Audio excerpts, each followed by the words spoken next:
All right. Hello, everybody. Let's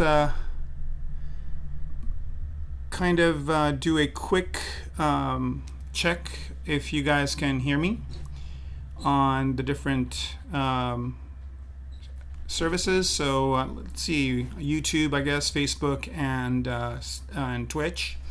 If you guys can let me know, that would be awesome. You guys can see my screen and everything. If everything is good, we'll go ahead and get started.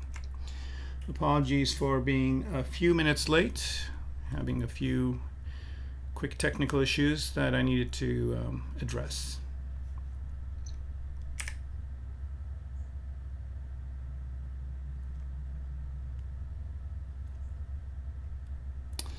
All right, so YouTube sounds fine. Thank you very much, Aslan, and Ruckus as well. And let's see if anybody from Twitch can chime in.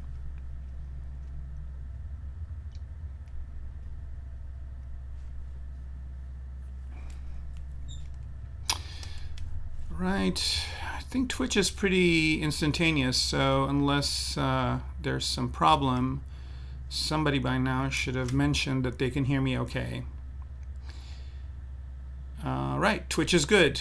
Thank you, Rag02. All right, so back to working on the spaceship. I, again, need to apologize. It's been a really crazy couple of weeks, and I really haven't had much time to work on this. I did do some work, and I did do some work in Photoshop. I'm also working on a kind of a background for the spaceship, or background or two, so I've been working on that, learning a whole bunch of really interesting things on how to make a space scene, so hopefully we'll be seeing some of those in the next stream. And also I should mention that this is, I think, stream number 8, and so I think this is going to go a little bit further, this stream. So anyway, just to kind of catch everybody up real quick, we're working on this spaceship right here that has and let me show everything. So basically we're working on the spaceship that has a front part and a back part, and we have the innards done, we have a bunch of little nanos that I just hid, and a station that is going to kind of be where the spaceship is being built. So we're going to have a scene where I'm going to have a scene where this is being built, and also I'm going to have a let me turn down this music a bit. And also I'm going to have a couple of scenes with it in space, of course. And let's see here, why aren't some of these back parts showing? Because I've hidden them. So let's unhide them. All right, so so again, there's this back part right here, and then there's a front part. So if I hide the back part, I'm kind of working on the Booleans, so I need to hide these guys too. So there's this front part of the spaceship, which basically is its own entity, and this is the part that, you know, orbits or goes to different places by itself. And then there is this back part that houses some other energy components and maybe some supplies or whatever that it can leave behind and reconnect to when it needs to. So yeah. And before I get started, I'm going to be doing some Boolean work, and then maybe we can start painting this thing. I might be adding a few more kit bash parts as well. So anybody have any questions before I go ahead and get started? So let's see. Saswato. I think there's like something that you guys do. You're like, how can I have the most unpronounceable name? And then you kind of have that as your name. Like, it's never, you know, I never see like a you know, a John Smith or a anything like that as the name. But that's okay. It's fun to kind of figure out what they mean. So Saswat-gosh, thank you for letting me know. And it looks like there are no questions, so I will go ahead and get started. So I'm going to hide this back part for now. And I'm going to leave the front there for a second because I'm figuring out that this front part is going to detach from here. So I need to create an area for it to detach from, and that's what I'm working on over here. So if I hide the front part too and these energy panels, we can see that these are kind of the parts that I have. And there is some weird thing going on here where I'm basically going to do Booleans. I'm going to Boolean some cylinders and also a kind of a copy of the front part. And let me turn live Boolean off so you guys can see what I'm talking about. Control.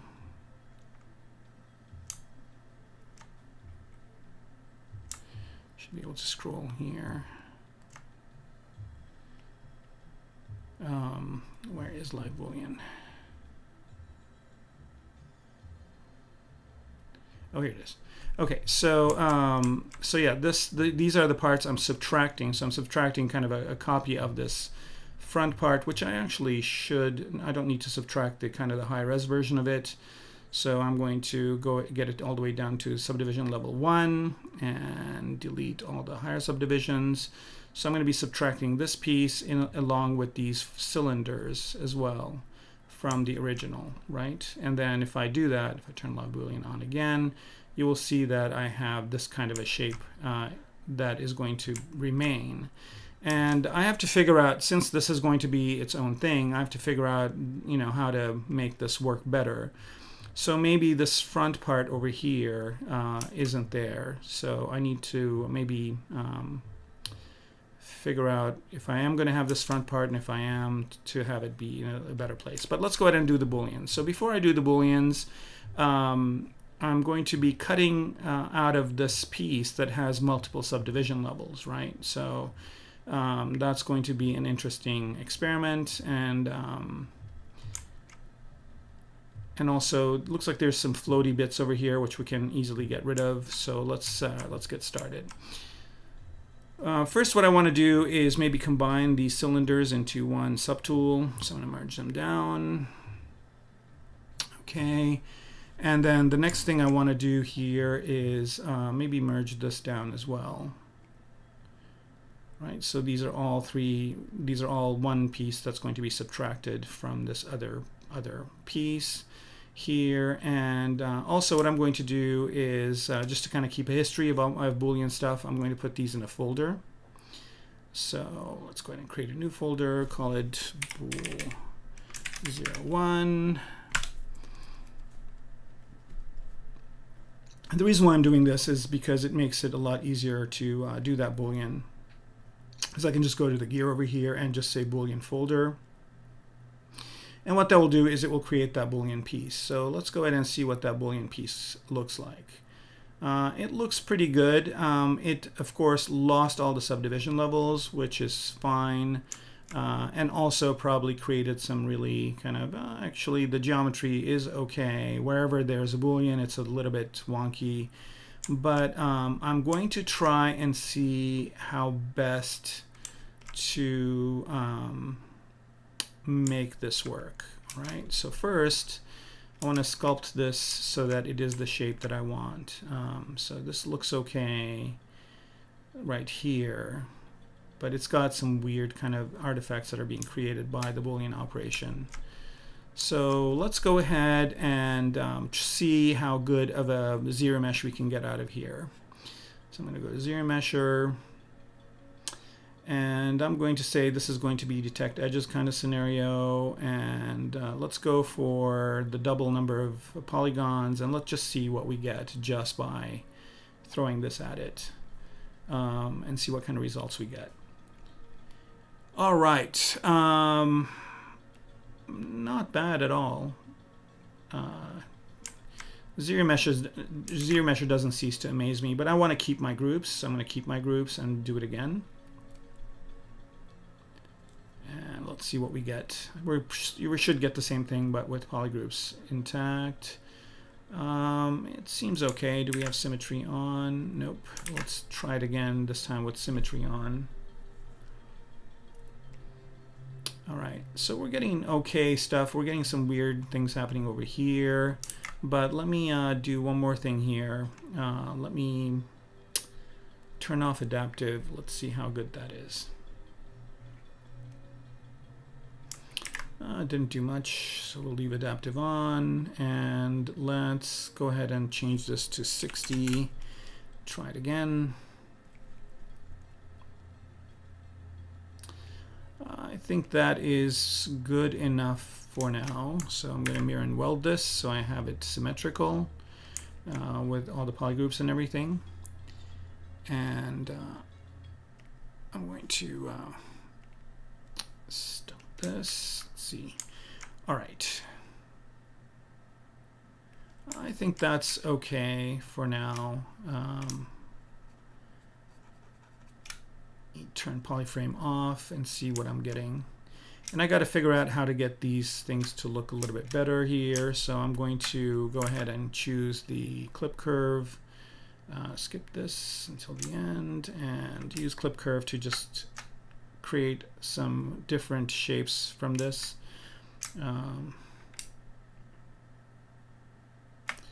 See if I can get a straight line right here. Nope. Maybe let me try smoothing it out a bit.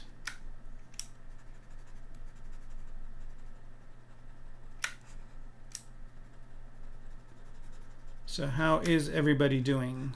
You guys coping okay with all the stuff going on in the world?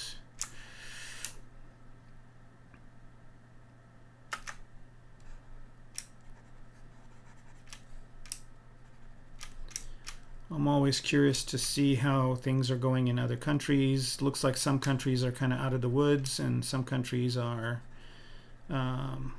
things are getting worse. So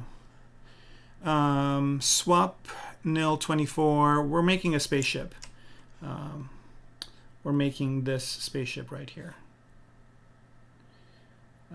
This is the front of it. This is the back.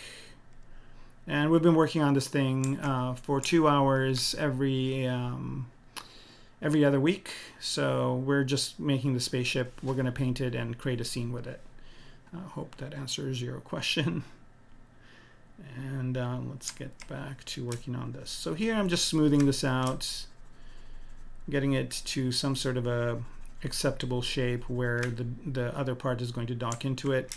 I'm kind of concerned about these little pokey things over here, so let's get them settled down. And whoa, oh. I grabbed an alpha of this before with grab dock. Okay, so I'm just going to mask this part so I don't mess with it, and mask this part. And let's do this one more time. See if I can get those to go away. That kind of worked, kind of didn't. So let me just start smoothing it in some more. And if worst case scenario, I will just use clip curve to get rid of them. All right. Let's kind of get, so social isolation. Okay, yeah, same here. I think there's a meme where, you know, they're saying that, you know, people can, you know, people that do what I do can't leave the house, and they're all laughing, thinking like, yeah, that will be, we're in front of a computer working all the time anyway, so not a big change there. But definitely a big change in everyday life, though, that's for sure. Like every time I step out of the house, it's kind of an odd situation where people are all wearing masks. People are looking at each other like, what is going on? All that fun stuff.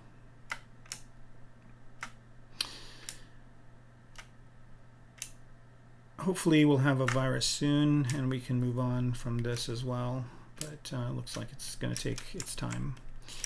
All right, so I don't know, did you guys, do all you guys use ZBrush? Are you familiar with ZBrush? Some of you are probably old hats at it, and some people are maybe just starting with it. Oh, that's kind of not what I wanted. Let's mask this. If you are ZBrush users and you've used it for a while, you know that every time a new version comes out, amazing stuff come in it. And I don't know if you guys saw, there was a sweet sneak peek of some of the new things coming, and they look pretty amazing. So I'm really excited and I can't wait to get working on it.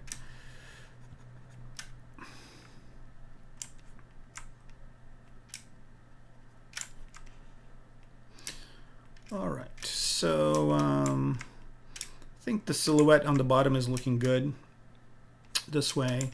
It's kind of weird to just have a spaceship with like this weird thing sticking out of it, so I have to kind of maybe figure out a way to make that work. All right, let's bring the front of the spaceship back, and let's see if that's working okay with what we've got. Maybe use the move tool to move this back. And again, this is kind of part of the development of when you're working on something. Like when I initially started on this, some of the things have changed dramatically from that time frame. And that happens. It happens because you decide to do things a little bit different, or you decide to add or remove things. So, and in production, or when I'm working with people, sometimes either the team or the art director or people kind of change their minds too. So it's always good to kind of be fluid with what you're doing. And, you know, always have it be kind of a living thing where you're basically always changing certain aspects of it. And,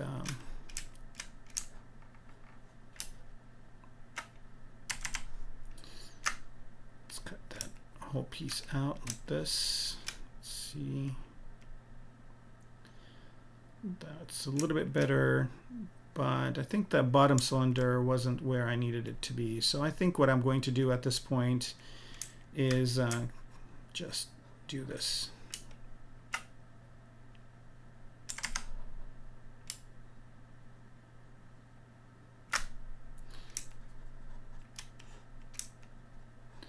And again, I'm probably going to have to ZBrush this again. This would be a good time. So let's let ZBrush do its thing again. All right, so notice that every time I do ZBrush, it kind of mutes it up a bit, but I don't care because I'm going to reproject my detail back onto this piece. All right, so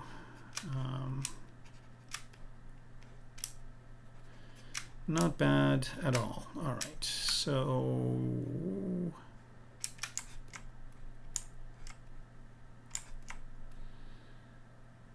I think for the most part this is okay. Let's continue working on it. Some more.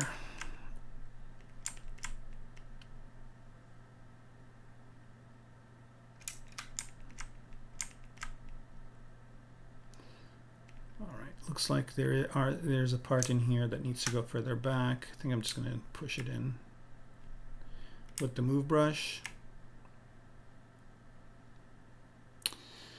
All right, so Orled says he's new. Orlade or Orlad. Yeah, if you're new, there's plenty of really cool learning stuff for you to get started. And there also is a kind of a free downloadable version of ZBrush, ZBrush Core Mini or something like that, that you can get for free and practice. You can do some of the things I'm doing here, but some of the things you can't. But for learning, I think that is a really nice thing that Pixologic has made available. So you guys should definitely, if you are not familiar with ZBrush, or you've never used it, grab that free version and play around with it. There are plenty of tutorials online. There's plenty of streams that have some valuable information, so you can catch up. All right, this is weird because the front of the spaceship is looking really very organic. So let me, until I get the overall shape, once I get the kind of the Boolean thing working, and don't have any intersections. It looks like I still do. Once I have no intersections, I'll use H-polish and just kind of hard surface this thing up.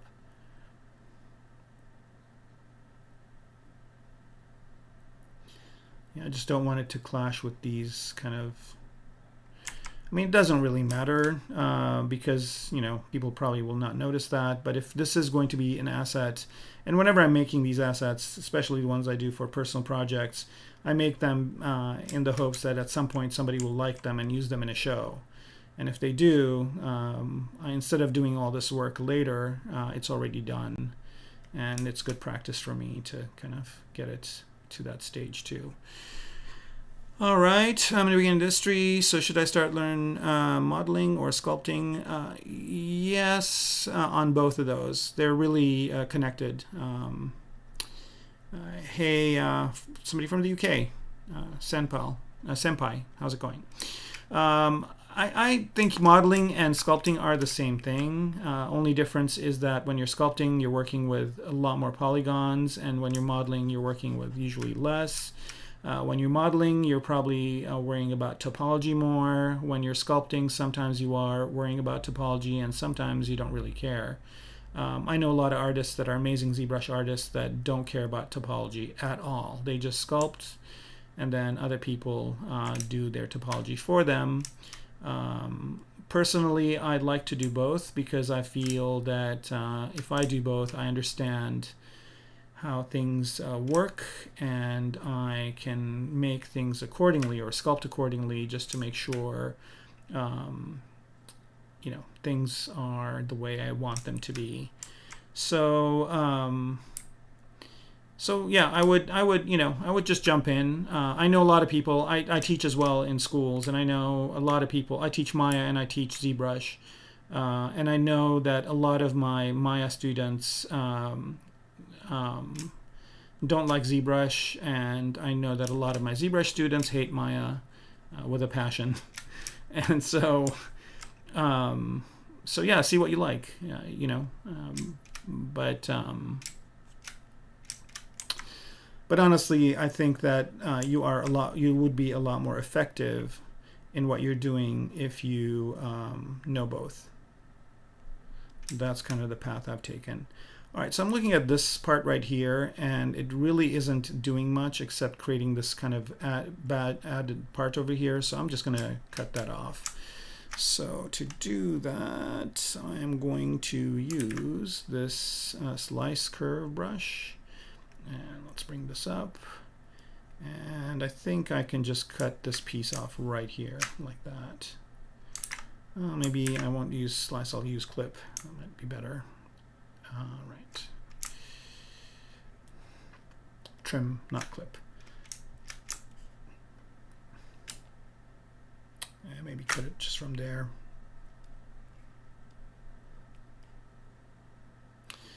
All right, that looks okay. Maybe a little bit more like that. Okay, so now I'm going to ZBrush one more time.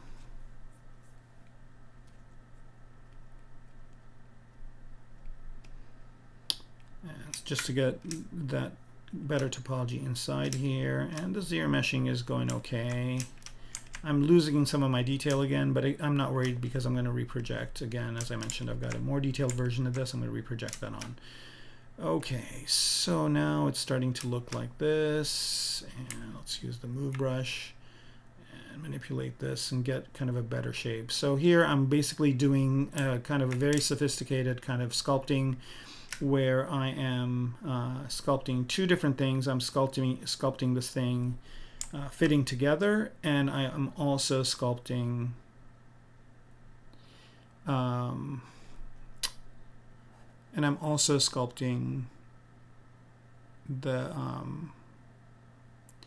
individual piece as well. So I need this piece to stand out on itself and also to kind of stand out while it's connected to the other piece and be believable. All right, so let's see. So yeah, I'm sculpting this as its own kind of piece, and I'm sculpting it in addition to this front part. Okay, so let's move these together. I'm going to have to use the planar brushes and H-polish in a little bit to get these to be more hard surface. But first, let's just make sure that all these pieces are fitting together. I think I can bring this out like so, just a tiny bit. And again, this thing isn't going to fire and blast off of this back part. It's just going to, it's in space. It can just kind of use small thrusters that are in the front just to push it forward. But when it's on its own, then these things will kick in for it to, get some good speed to go somewhere. All right. So sometimes you get the characteristics of objects like this. They tell you like the things that they expect. And sometimes you have to come up with it yourself. So it depends on what the folks that are working on things need or demand. But in this case, since it's a personal project, I can do whatever I want. All right, so I'm going to see what's going on here. And I think it's time to start hitting this with H-polish. Just to flatten this part out, as well as this part. All right, a lot of questions here. Senpai is a student in VFX and animation. Yeah, I definitely think it's good to understand topology. Personally, I enjoy understanding topology. Not only do I enjoy it, but I'm working on a book on it, so it's fascinating to me how it works. And I think the more you understand it, the more limitations you know how to get around. Yep, and you're right. It helps when you rig and animate characters. That's correct.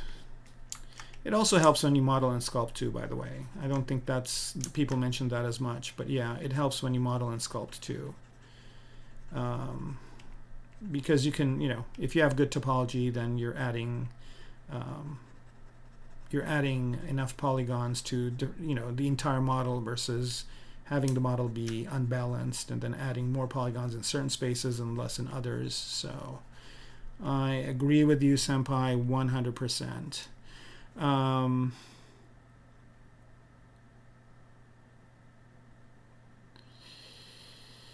All right, so Yusuf Ash is asking if you have to learn all those things. It depends, right? It depends on what you want to do. Some artists do all the stuff, but they don't do everything really well. They just do some things really well, or they do everything, but not as much of, they don't do any of it like at an expert level. So they're not specialists, they're just generalists. And 3D generalists are in demand sometimes, and then there are specialists, 3D specialists that specialize in a specific thing. There's a lot to learn. So if you want to be a generalist, you can only learn so much about everything. And maybe over time you'll get really good at everything, but the way things change and the amount of work that's required, I think if you're a generalist, you will always know so much about certain things and not about others. So it's always good to specialize. When I started wanting to do this, probably like everybody else and a lot of my students, I wanted to be an animator. And the more I learned about animation, the more I thought it was fun, but animation is fun. And I know how to animate, and I do teach animation, basic animation, but I wouldn't say I'm an expert animator because I found modeling and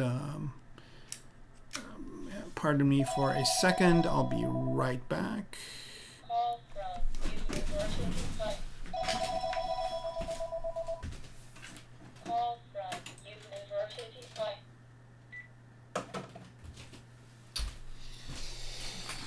Sorry about that. Got a call that I needed to get rid of, and we're back. All right, so yeah, so I would say that if you do what you enjoy doing. If you enjoy being a generalist, then be a generalist. You can learn a lot about everything, and the good news about that is you can get jobs more frequently because sometimes people need somebody to rig, sometimes people need somebody to model or do cleanup or whatever. But if you are a specialist and you're really good at what you do, then you will be in high demand as well. So it depends on you, I guess. Personally, I am more in the, I get a lot of jobs modeling, I get a lot of jobs sculpting, and I get some jobs doing art direction. I get some jobs doing design. So it all depends. And remember, it's not just the software you need to learn. You also need to learn the fundamentals too. And that's a lot of stuff to learn as well. So a lot of the kids that I teach usually, they learn the fundamentals in college, and they learn enough about the programs to be good, but they still do a lot of learning once they are out of college. They learn a lot on the job, so they get initial jobs, and they get better as they go along. But the industry is really kind of, for me, the industry is really a very strange industry compared to other industries I've been in. I don't know. Games is a whole other thing too. Like, so there's VFX, then there's games, which is another big industry, and a lot of people I know work in games. They do amazing stuff. Whoa. What happened there? Let's bring that back. Am I still on the slice brush? That's what happened. Okay, we do not want to slice. We want to clip. Yeah, so games is another industry, and you have to know different things in games than you have to know in movies. Games have other restrictions that you have to be aware of, and movies and advertisements have different restrictions, so there's all that as well. Not the easiest profession, I must say. All right, so this is looking okay as a standalone piece. Let's hide the poly groups. Okay, this kind of here is looking a little bit funky.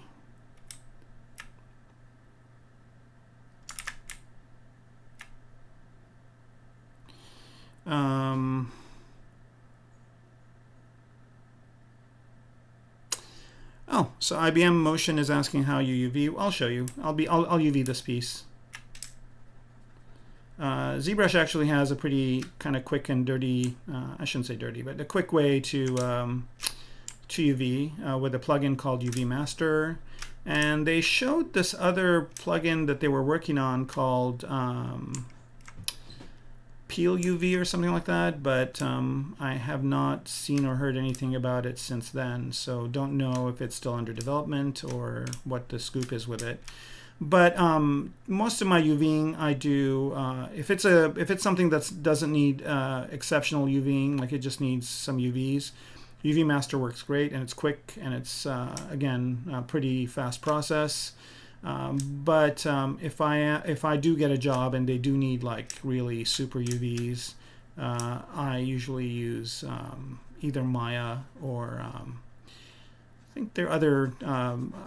Recently, I've been looking at TopoGun, which is a good topology tool, a retopology tool, and I use other utilities as well to do UVing. But that's if, again, if I really need to do real professional UVs and have a good layout and all that stuff. But most of the time, nowadays especially, I think I get away with doing it all in ZBrush. Okay, I think I got this to pretty much where I want it to be for now. I'm going to go ahead and polygroup this as one polygroup and zero mesh it one more time to remove the polygroup restrictions, and let's see what we get. Wow, I don't want to double the number of polygons. I want to keep it, actually I want to go to half. Let's see what that does.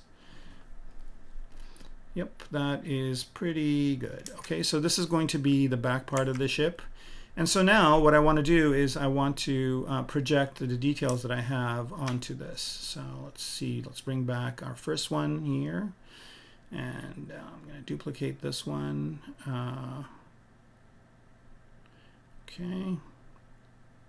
Oh, instead of duplicating it, I deleted it, but that's fine. I have another copy of it here. I'll just go ahead and grab that one. Where are you? Here you are. Copy, duplicate, not delete. And let's bring that down here. And let's duplicate it one more time. Actually, we don't need to duplicate. I'll just bring it down here. Okay, so I've got these two pieces and nothing else. I'm going to turn solo off. Let's hide the rest of the spaceship. All right, so here I've got this piece, which was the initial one, right here. And what I'm going to do here is this has multiple subdivision levels.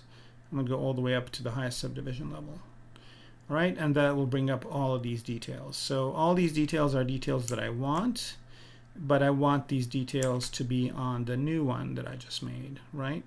So there's different ways of doing this. First of all, let me see. This thing has how many subdivision levels? About 7. So let's divide this a few times. So 1, 2, 3. Let's start with 4, see what we get. And so now what I'm going to do is I'm going to project this onto here. All right, so I'm just going to go to project. And let's just see what just the default will do. Right, so this is kind of, you can see up here that it's doing the work, and that's a good time to hydrate. All right, so this is definitely what we don't want, and it looks like what's happening is that things are kind of going inwards, and I think that's a problem with this piece because I think that the normals are facing in the wrong direction. So let's go ahead and flip it and see if that makes it better.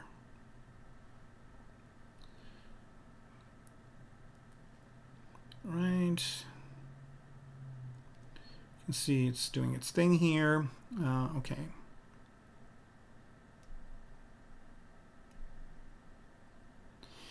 When I started, how many hours did I put into my projects? Well, I mean, I started about maybe, I don't know, 10, 12, maybe since 2007, I think I've been kind of doing this. So my initial projects, I spent a hell of a lot more time on them. And as you get better, you get more efficient, you spend less time on your projects, but you also try to do more complex things, right? So it all depends. I think that if you are good at what you do, you basically will determine what your time is. And it's always good to time yourself when you're working on something so that when people ask you, hey, you know, how long will it take for you to do something? You can tell them, you know, it'll take this long because you kind of have an idea of how long it'll take. For me, something like this that I'm working on, if I was asked by a commission, I was commissioned to do this, if I was commissioned to do the spaceship, I would probably quote them about, depending on the level of detail and everything, and depending on what they wanted, anywhere between a week and a month. So, and that's, you know, 8 hours a day, you know, five or 6 days a week. So it looks like we've kind of, here we go. All right. So now that I flipped that, let's see what that projection will look like. But yeah, part of the knowledge is also what to people work. And you have to be able to do the thing in the time that you say, because I don't think many, you know, a lot of companies will wait a lot longer because there are other people depending on what you do. So it's always kind of good to have a good idea of how long it takes for you to do something. All right, so let's see if this projection will take less time. Here we go. That's a little bit better, right? And it's working well in all these parts. Let's go ahead and hide polyframe. So all these parts are looking okay. It doesn't know what to do over here, which is fine. It's good. We can figure that out ourselves. So here, what I'm going to do is I'm going to mask these parts. So since I just added these parts, I'm going to leave them as is. So I'm just going to mask them. so the projection doesn't take place there. Because remember, in the old part, there was, this part is different. So ZBrush is like, what is going on? All right, let's try projecting again.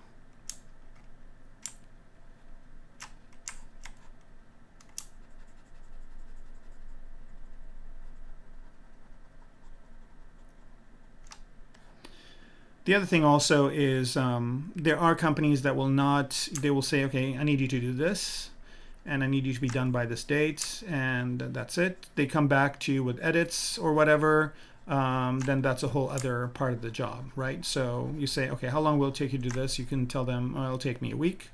And when you're done with a week and you come back, if they want edits, then that's a whole other process.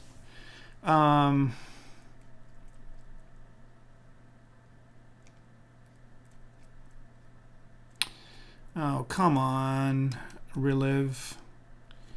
Don't listen to what this guy says about big fellows. I wish I could kick people out. I think I can. I can block you. You are blocked. Goodbye. Every time there's something, people have to abuse it. It's just, that's the way it works. All right, so it looks like I need to mask this a bit more. And I don't know if you guys saw, but that looked a lot better. Oops. Okay, let me just bring this up again and turn transparency on. I want to see where I need to mask stuff. Oh, that blocking was fun. Just goodbye. Bam.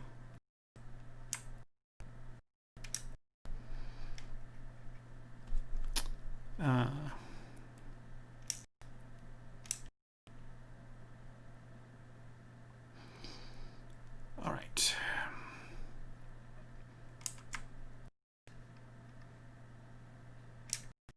Okay, so let's do that projection one more time. I probably need to subdivide it again, but I just want to see what I'm getting.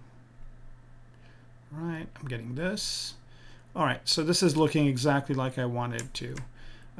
It's kind of weird for a spaceship to kind of have this as the front part, but again, this thing is just going to be floating in space on its own, and there are other parts that go on top of it. So let's see what the detail's looking like. The detail's looking okay, but I think I can subdivide it one more time. So I'm going to undo that projection and divide this one more time.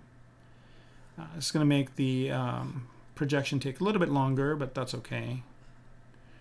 Actually, I'm going to leave the detail in and divide it after that. Oh, yeah, I should. Well, wait, before I do that, I'm going to polygroup this mask, because I'm going to remask this area later. So polygroup mask, clear mask. Okay, so now I've got this as one polygroup and the rest is another polygroup. And so now I can divide it, and then I'm going to unmask it, divide it.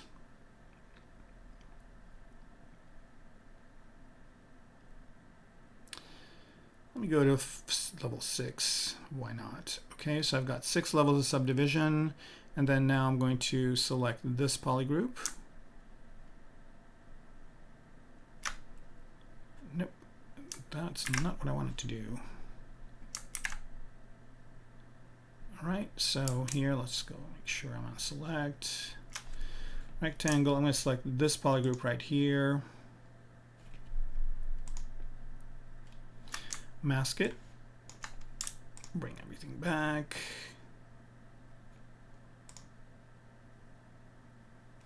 and reproject.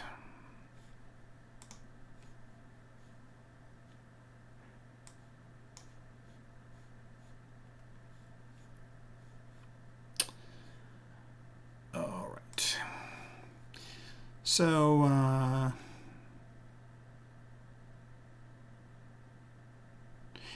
oh, shelling, it's actually really easy. I think Joseph Drust has a really good thing on how to do it. You can do it with Dynamesh. It's pretty easy to do. I'll show you how to do it. Actually, don't even use that Dynamesh method, because that was pre live Boolean. You can use live Boolean now. So the way that that works is as follows. Let's wait till this is done and I can show you.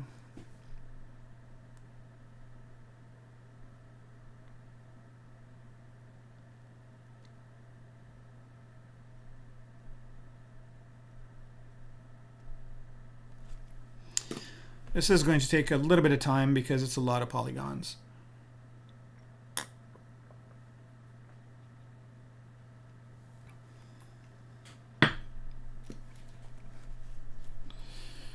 All right.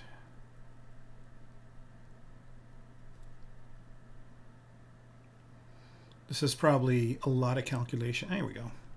That wasn't bad. The edges are a bit funky, but I can fix all that. Okay, shelling. So the way shelling works is like this. So here, I'll go ahead and start with one of these guys. And I will use my, let's go to that. I'll use my primitives brush. By the way, this is a brush that you can download for free from my Gumroad. Oh man, it's auto-saving. All right, that's fine. We can wait for that too. So you can get this brush that I have over here, this insert primitives brush for free from my Gumroad. You can just go download it. There is a paid-for version, which is $2.50, which, you know, but the free version has pretty much all the ones that people use all the time. The paid-for one has just a few other subtools or IMM components that you can use. So all right, so Senpai is asking what makes a great portfolio. Man, that's a rat hole. And the reason why I'm saying that is because it depends, right? Oh, link to my Gumroad. Okay, yeah, I can give you that. So let's see. Let me bring up this browser window, and I can give you that link.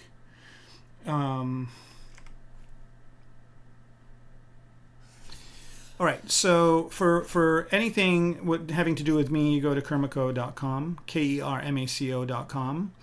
And when you go to that website, you can see here, I've got all my my stuff, right? So, and my Gumroad is here too. So if you click on Gumroad, that takes you to my Gumroad, and here are the two brushes, right? So there's this one, which is $0. You can just get it for free. And if you want to pay more or send some money my way, I don't mind. But I also have this one, which is $2.50. This one has 15 and has most of the core primitives. And then there's this one, the Pro, which has 33 primitives. And as I mentioned, it's $2.50. And I also have videos. I have instructions on how to use them. And I also have a YouTube video on both of these on how to use them, right? So I think it's the same video. It doesn't matter. They're both, you use them both the same way. So again, just go to my website, Kermaco.com, and click on Gumroad. Or if you just want the Gumroad link itself, I will go, it's just gumroad.com/Kermaco, and I'll put it in the chat so you guys have it like so. Here we go. Okay, let's see if this got done saving. It did. All right, let's talk about shelling, right? So this is pretty easy. I'm just going to bring up a sphere here. And I'm going to put the gizmo in the middle of the sphere. And so now there's a couple of ways of doing this. I'm assuming, you know, if you're going to make a babushka, I think you probably need to. The best way I would do it is I would project primitive into this for that other type of shape. But let's just concentrate about shelling, right? So what you're doing here is you have this piece, right? And then you need a copy of it. So I'm going to duplicate that piece. Let me make the number of subtools 8 here. Right, you duplicate it. You have a different version of it. And that duplicate is going to be smaller. Let me turn on transparency so you can see inside. So here is the smaller one.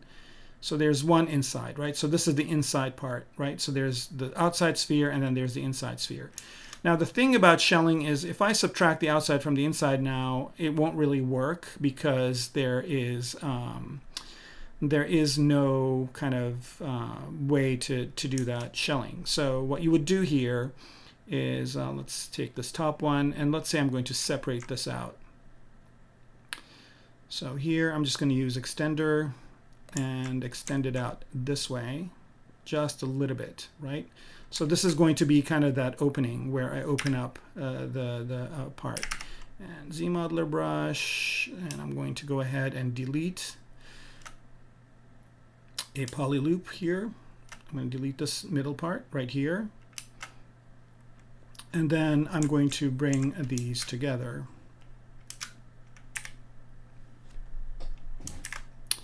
Actually, I'll do this later. Sorry, I'm jumping ahead of myself here.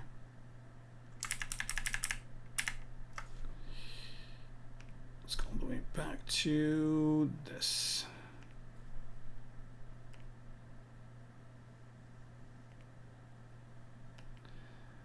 Oh.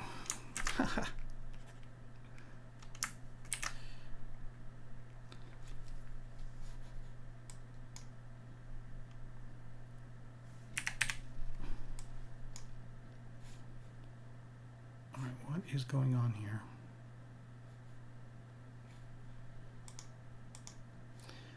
I think, did I try and save something, or is ZBrush kind of saying no? Yeah, no, I know I did that. But it's doing okay. So yeah, I'm trying T, I'm trying Control N, nothing is working. Right, let's try and do this. Transparency, here we go. Okay. Here we go. I don't know what was happening there, but we're back to normal. Okay, so now I've got this outside part and this inside part, right? And so actually, I'm going to show a different way of doing it, because while that disaster was happening, I figured out some better way of doing it. So now what I want to do is I want to join these together, right? So if I scale it, it's going to do this. So what I'm going to do here is just, actually probably a better way to do this would have been this. So here, I'm going to go ahead and insert an edge loop, like so, and I'm going to mirror and weld this in the Y direction. Let's mirror it first and mirror and weld. Okay, so then what I need to do is delete this middle edge loop, and and then I've got this middle part that I need to remove.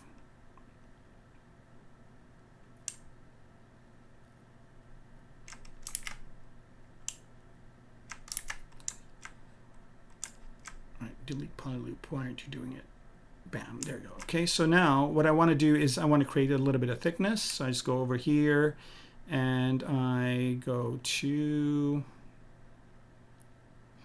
QMesh, all polygons, and just QMesh this out. And now I've got that thickness, right? So there it is. And then there's an inside part. So that's one way of doing it. Another way of doing it is this. So what you do is you just, let's say you want to have an opening or whatever. You have to create that opening. So you can either put in a cylinder of sorts in the middle, and then you subtract. So here, I'm going to do that,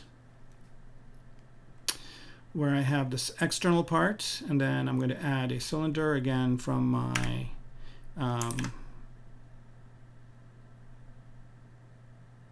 kit over here, and I have a really cool, so let me just add a new one, append one of these stars like that, and make that into a cylinder like so, and scrunch that cylinder down.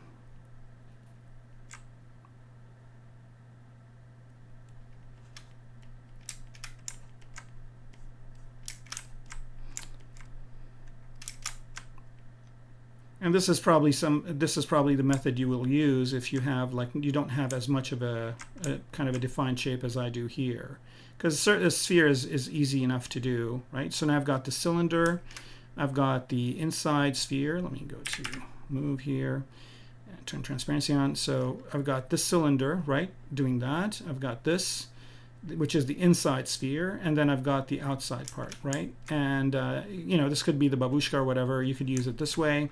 And then what you do is you just start a Boolean here. So the top part is going to be an additive, and then the other two are going to be subtractive. So you're going to subtract and subtract these two parts. And if you turn log Boolean on and turn transparency off and polyframe off, you will see that you've created this shell. You guys see it?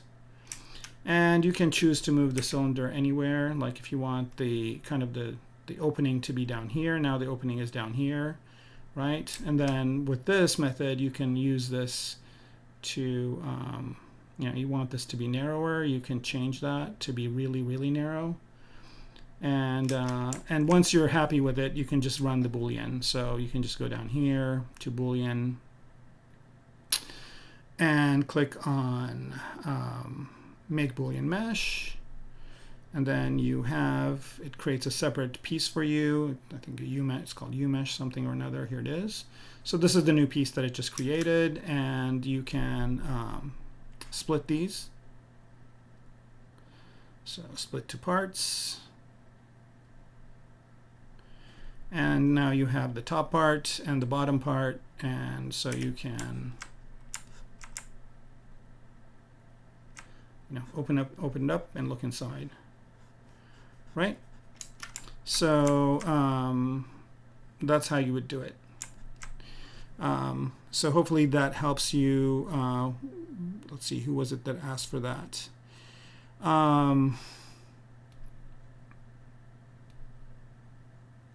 Okay, cool. Yeah, that was it. All right, good. So yeah, that's the way to do it, is you just make a smaller version of the thing, and then you decide where you want that cutaway to be, and then you just Boolean it out. And then there's also a way to do it with, if you want to look it up, there is another way to do it with Dynamesh as well. So you can do it with Dynamesh also, right? And this gives you, for the most part, it gives you pretty clean geometry. I think if you just clean up some of these edges in another program, or even in here, you should be getting a pretty good result. And if you're going to 3D print it, you can always use Decimation Master to get it decimated too. So that's that. Okay, so let's kind of delete these. We don't need them anymore. And let's move on to, here's an interesting shape, by the way, as I was working on this, that I created using project primitive. Right, so you can see me build this thing in, I think, one of the previous streams, but then I use project primitive to kind of create this middle part, and it looks pretty cool. I'll use this somewhere. All right, let's get back to where we are here, and where were we? All right, somebody was asking a question.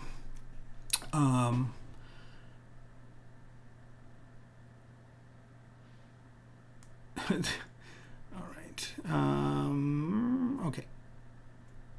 All right. So, yeah, if you don't have lower polygons, you can always see, that's kind of where you really need to know topology. So you can retopologize it or zero mesh it. Okay. So now we basically did the projection. That's kind of where we were. And this is the piece that we are going to be working on. So let's see what that looks like by itself. Okay, so it looks like this. It looks like, you know, there's some really messed up parts kind of in areas where the masking was happening, but we can clean that up. So to clean that up, I'm just going to go ahead and go into lower subdivision levels on here and start cleaning them up little by little, right? So here's the lowest subdivision level. And again, I just want to gently hit this with the smooth brush to get these little pokey things kind of to settle down. Let's go to level 2, see what that looks like. Okay. And I think maybe H-polish will work here too. So between smooth and H-polish, we can get this back into some sort of order. And again, all I'm worrying about is this edge between the two, the masked area and the non-masked area.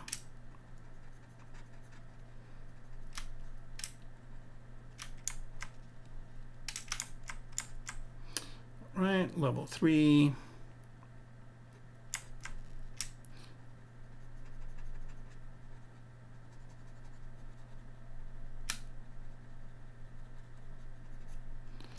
And I think at this point I'm going to undo the mask. Oh.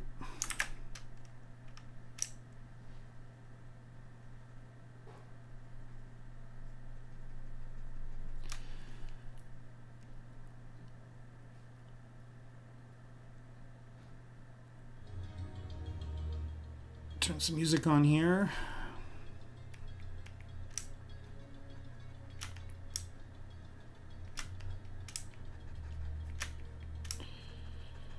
All right, so you see I've got my detail over here, and I don't have that detail over here, but that's fine. And then go down to go up to level 4. And this is going to get kind of dirtier and dirtier. The edges are going to get more messed up as I go up in subdivision level, but I can always clean them up. You can see it just takes very little time.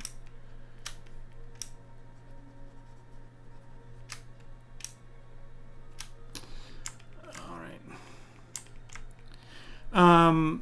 Yeah, Senpai, the details are made from alphas, and you can watch those in the first few episodes, right? So I think Pixologic is still has not named these correctly when you watch them. So we are in season 3, and this is episode I think 8 of season 3. But we've had a lot of episodes in the beginning where I'm actually doing that detail work, and it is using alphas, and not really even using alphas, but I'm using a really cool capability of ZBrush called surface noise. And that's how I'm getting that done. So it's always good to kind of hide your topology, and you can kind of start putting in some more structure. Here I'm just using H-polish to get some hard surfaces on this part. And of course I will I will put some things in here. I won't just leave it blank like this, but there's also a lot of detail that will be added on top of this, and we'll see all that in just a little bit here. Let me just go up to 6. Okay, so you see at level 6 you got all these. So I'm just going to go back down to 4 and clean all this up. So you want to be as undestructive as possible with this. So I might need to go down. So notice here I keep going up and down in levels, because whenever you go up in levels, it kind of will project everything back down. Now these aren't symmetric parts, but I'm using symmetry because the inside part doesn't matter.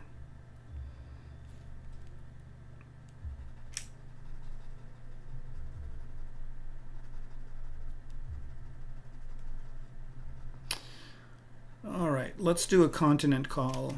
How many people here from different continents? Call out your continent. I think last time we had somebody from every continent except Africa.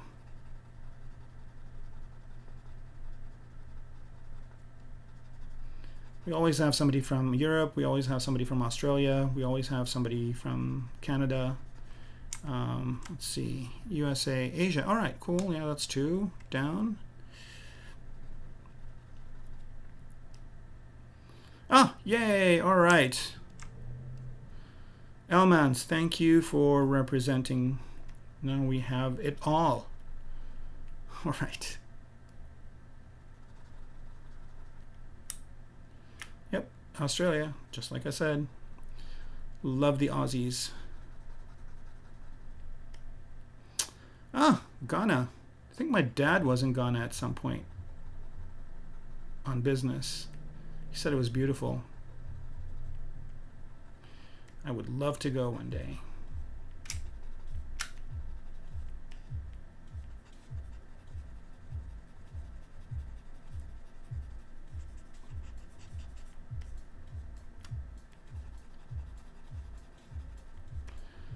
Oh, India. Awesome. New Zealand. Yay. All right, Ruckus. Man, you guys did it right. You did it right. You guys get that prime minister back. You guys did it right. You kicked Corona right out of the country.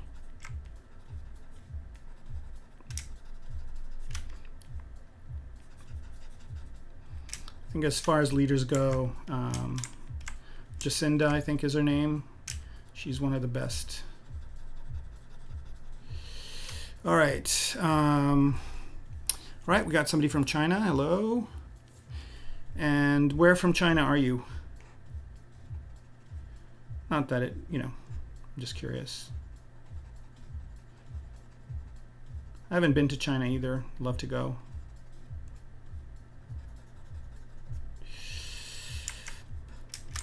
All right, so I'm just kind of polishing this thing up a little bit. I shouldn't be doing as much work here, but that's okay. See, every time I go up in a subdivision level, it adds those things back. And I have to beat them back down so that they are not there anymore. All right. Nice.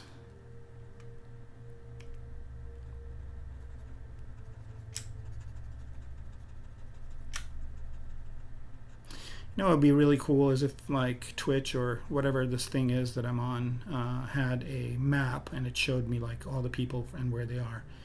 Well, that kind of looked good. Bit of a color change there. All right, I've got 2 more subdivision levels to fix here. I'm back on 5.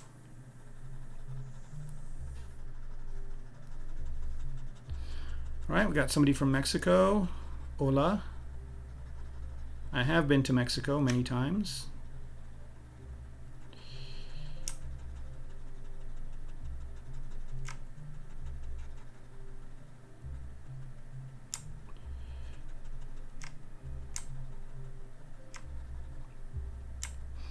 What I should do is learn to say hello in every language so I can say hello to people. All right, so you see how there's these weird kind of anomalies. Usually when you go down in subdivision levels, you can fix those. There's one over there. When you get into upper subdivision levels, you're dealing with millions of polygons, so you're going to get some anomalies, and you can always go back down to fix them. This is another reason why knowing topology is always a good idea. All right. Where am I from? I am... So I am Armenian, but I'm not from Armenia. I grew up, or I was born in Lebanon, and I moved here. And have been here since then. So moved here when I was younger. So the most amount of time I've spent in my life is in LA. So I guess I'm an Angelino now. All right, so there's a couple of really obstinate polygons over here, but I think they're getting under control. This is because probably there was an area that wasn't masked as well. All right, I'm hoping that we're getting pretty close to not having to do this anymore. All right, so we got some Egyptian people. Hello, hello.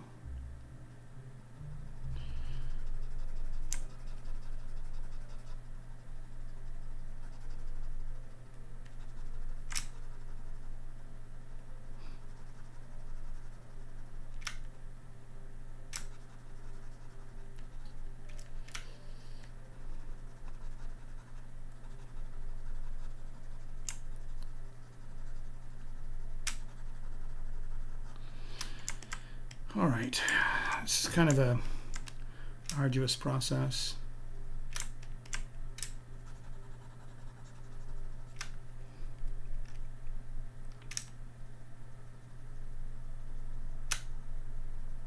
Keep running into issues with this one area over here, which you know, worst case scenario, I might have to figure out a different way of doing it. But most everything everywhere else is kind of in control, under control. So let me just go all the way up to level 6. And so you see here, as I'm going up in subdivision level, this process is becoming a little bit more arduous. And there are these kind of parts that are poking out that are causing problems. So then when I go back down, they're going to be there again. And then they're easier to fix at lower levels, but every time I go up in subdivision level, they're going to be there until at some point I get rid of them. And here I'm just going to go ahead and try and use this H polish to get rid of them. I still have something on, I do. And if at some point I'll figure out a smarter way of doing this, but right now it's just manual labor. Okay, so we're at level 5, now we're at level 6. And you can see it's getting better every time. I still have these few that are just kind of causing a huge problem. Let me see if I can isolate this polygroup and just work on it. Yeah, that's part of the issue. You can kind of see how it's going inwards this way, so I can fix it this way. Here we go. So I think this is a really good example of something where people ask, like, how long does it take you to learn something? And, you know, I've learned ZBrush, I know it really well, but there are these kinds of issues that I run into. So when you are working on stuff, you start gaining experience. And when you gain experience, you start learning new stuff. So now I know to do it this way, where if you isolate the polygroup, it's easier to kind of fix it because you can just individually work on those parts. And I think that's why these are problem areas. Right, so now let me lower the subdivision level, see if I can get these to be closer, then start going back up. So these were the two problem areas, and I'm fixing them from both sides here. Okay. Yeah, I did do the mass project. I did do it, but either the mask wasn't as strong in these areas, or I don't know what the deal is. But sometimes, you know, if there are faces that are close to each other, the projection kind of picks it up on both sides. So, but I think we're almost done with this.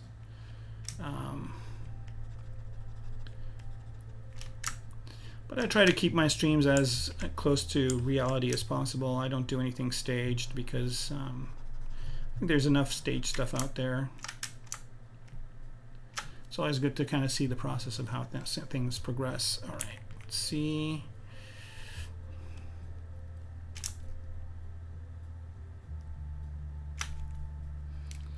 All right, let's bring everything back. Okay, so it looks like we almost have it all done. This is at level 6. Another thing I'm going to do here is, and notice that yeah, I was going to make the smooth brush be more powerful, but let's see if I increase the intensity of this, if it will help.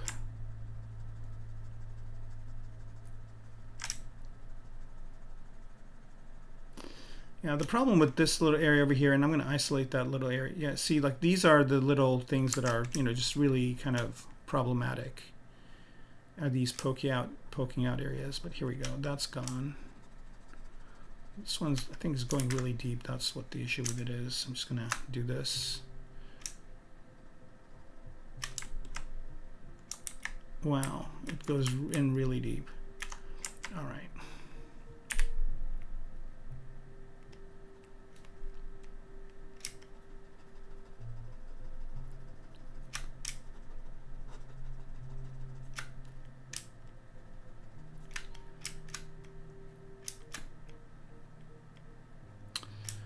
I'm going to try another method with this.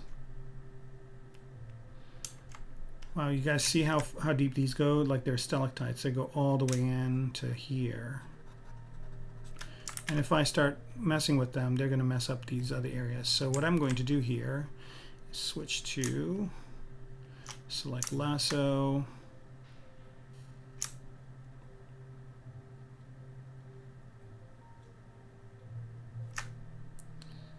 Select these parts only.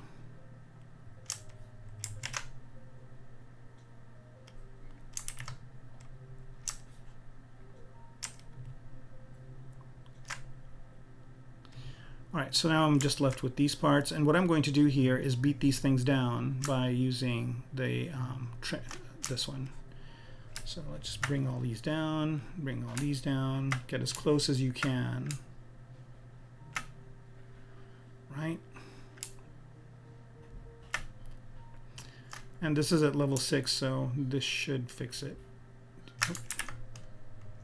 Let's mask this part out.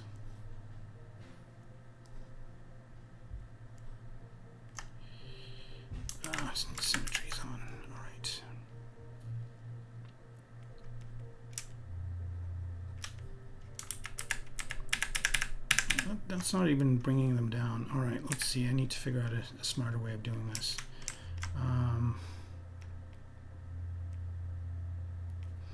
See, now when I go to level 1, that issue isn't there. When I go to level 2, it starts to manifest itself, and I'm fixing it at level 2.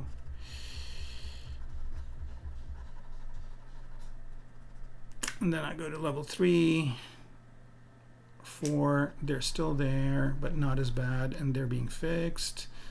See, this one is kind of going in deep. These ones are fine. So I guess the lesson learned here is when I'm doing my masking to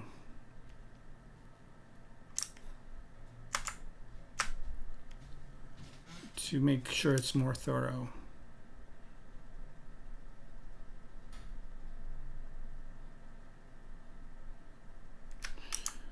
Right. All right, so you guys see they're not there anymore. I go to level 5, they're going to come back. Not as bad though. This top one is looking a lot better.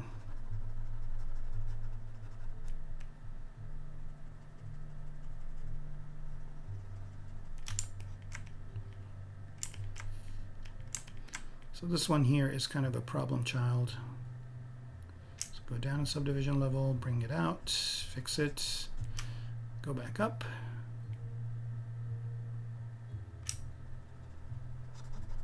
A little bit better, but not out of the woods. And the reason why these are kind of the way they are is because it's still, go back down to 4.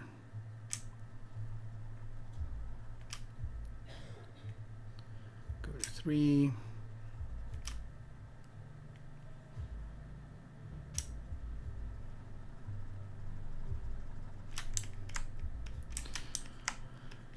I also want to just cut this piece out and start over. All right, here we go. That fixed it.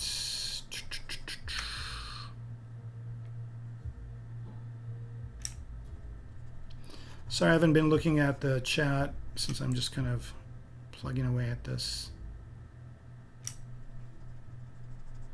See, every time I get to 4 is when the adventure starts. But this one here was pretty intense, and now it's kind of fixed itself. So let me do this to it, and let me do this to this one. Come on. Here we go.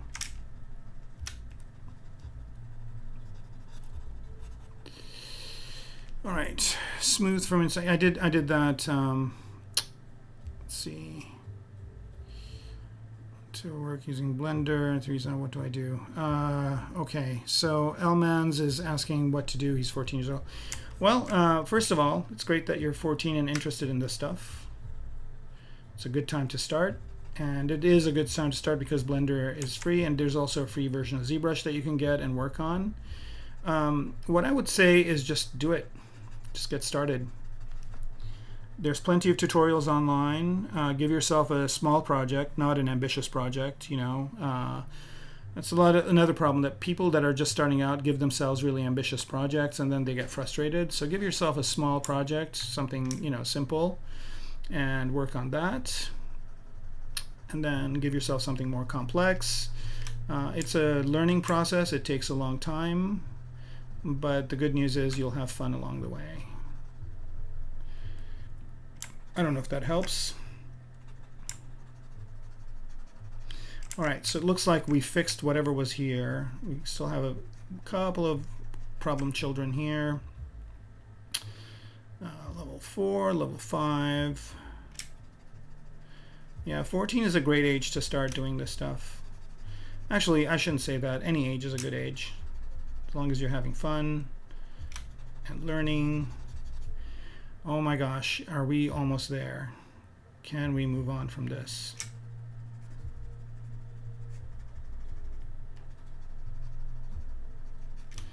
Let's go back down. So now notice, oops, didn't want to do that. Luckily it's undoable. Okay, so notice that, you know, it's getting to the point where it's almost what we want. There's still these few problem children here. And there's probably an easier way to do this, but I'm at 6 and none of this is showing up. That is great news. I still got these few here, and this one, and this one, and this one, and this one. So one question that I get is, when is it a good time to save? And right after I do all this drudgery work, this would be a great time to save, because I never want to do that again, ever. All right, so I'm just going to go ahead and do a quick save here. Drink a cup of tea, or take a swig of tea, and see what questions we have. Yeah, neat detailed knives and swords. That's, you know, that's good to do. Yeah, yeah. And doing fine. That's great. Awesome.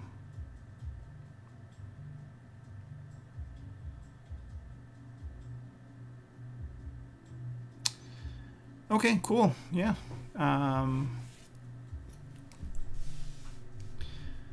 It's always, you know, it's always good to kind of continue to do stuff. Again, you know, people ask me, like, how do you get so good? There's only one way, and that's by doing more and more of it.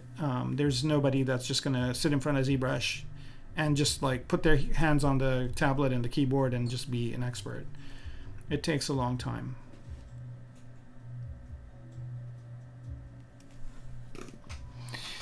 If anybody has any questions, this would be a good time to ask. How are we doing on time? Oh, we're doing great.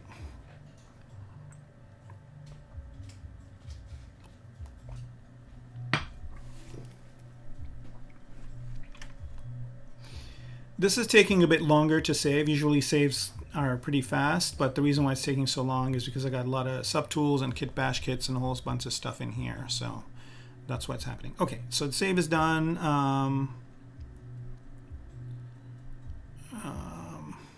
Okay, detail on low, and then subdivide the low and project again. Yep, yeah, Corey's, that's exactly what I'm doing. That's exactly what I did here. I basically, you know, created a lower subdivision level part and then projected the higher division levels. So here I'm actually doing a bit of a lip here.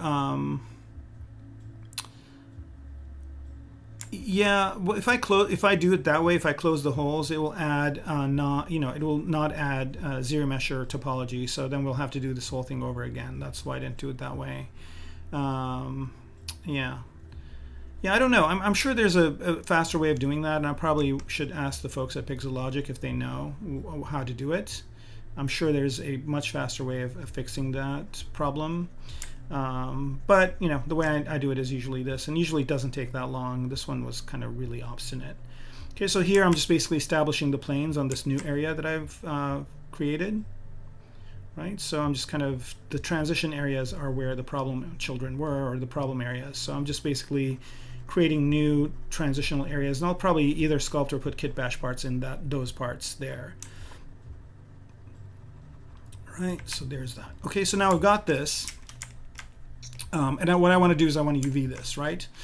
The good news is I've got a really low res version of it right here. So this is kind of a really low res, or I should say a lower res version of it. So to UV it, I kind of have to look at this model and figure out what the best way to break up that UV is going to be, because I can always go in here and just go to UV Master. Let me just do that over on this side. So Z plugin, UV Master, and UV Master comes with ZBrush. So go to UV Master. If I just click on Unwrap here, like so, you know, it'll take a few minutes and it'll do it. So here it is, done, right? So now if I want to look at those UVs, I just go to UV map, morph UV, and there it is. Right? I mean, these UVs are okay. They're not bad, right? And if I want to check them, I can. I just go add a texture map to them. Like, let's say this one right here. And, you know, this is okay, but it's kind of weird. It's not, you know, I could probably do better than this. So the way I would do better than this is, let's go ahead and delete those UVs. And the way I usually do them is I, you know, at this point I don't really need those different polygroups. So I'm just going to, actually, let's keep the polygroups. So what I want to do here is, so this is this is already polygrouped, and I just want to create a couple other polygroups. So here, let me hide that polygroup. go to select. Okay, and then I've got this part, and I think a good way to do this is I'm going to divide it in half. So I'm just going to do this to it.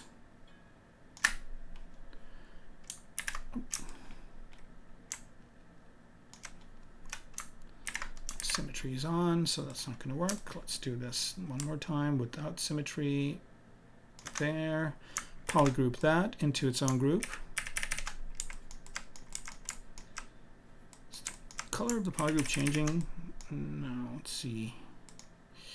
Polygroups, group visible. Here we go. And now that's a different polygroup, and that's a polygroup. So now when I bring this up, you can see that it's got 3 different polygroups. So that's one way of doing it. Another way of doing it, which I will also show you, is you go to polygroups and polygroup by normals. And that sometimes works well and sometimes does not, but let me change that max angle to something like maybe 15 degrees, group by normals, and that creates these weird things. So I'll say merge straight groups. And so now it's got all these different pieces, and now if I unwrap it using polygroups, using symmetry, I get something more like this. Let's see if this UV map looks better. It looks a little bit better, but it's got, no, it does not.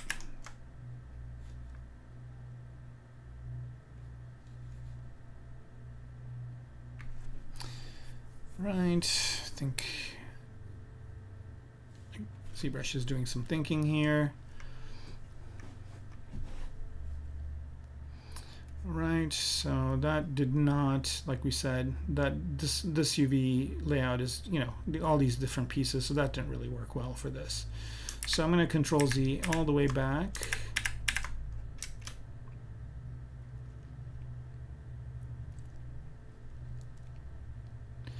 Again, we're getting that little bit of a pause. I'll look at the chat while that's going on. Let's see.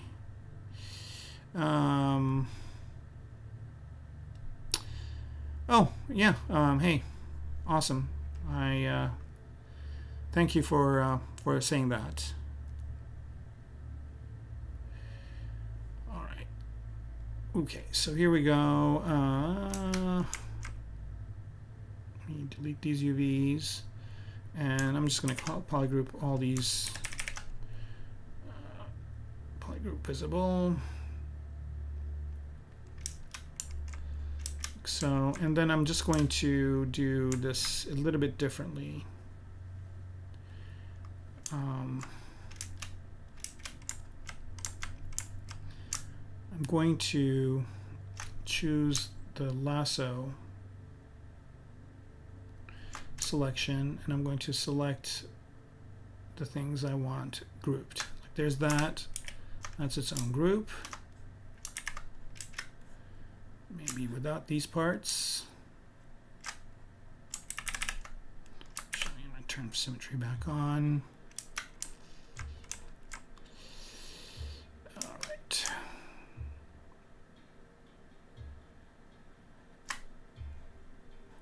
All right, so that's going to be its own group. And then I want this right here to be its own group. I want this to be its own group.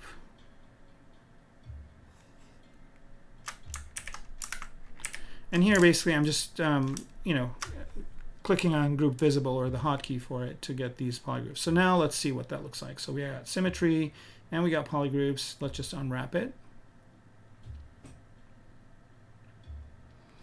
And there we go. All right, so I'm looking at the texture. It's looking a lot better, and let's see what these UVs look like.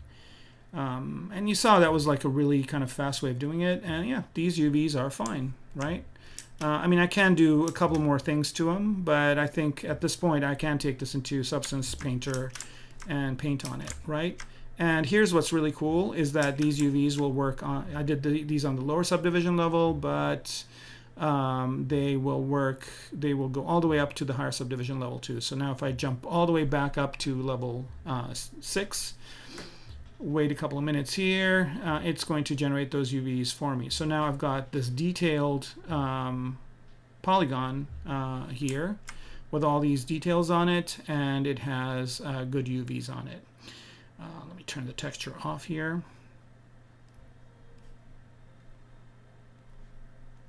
Right, so now, and I'm turn polyframe off. So here we go. I've got this detail, and I've got it all UV. So yeah, pretty neat.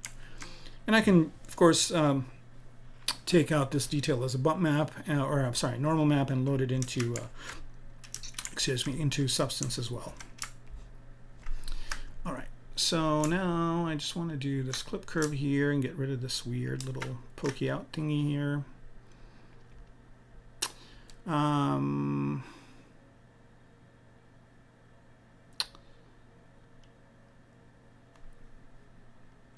All right, I've got a question here. I'm kind of not understanding.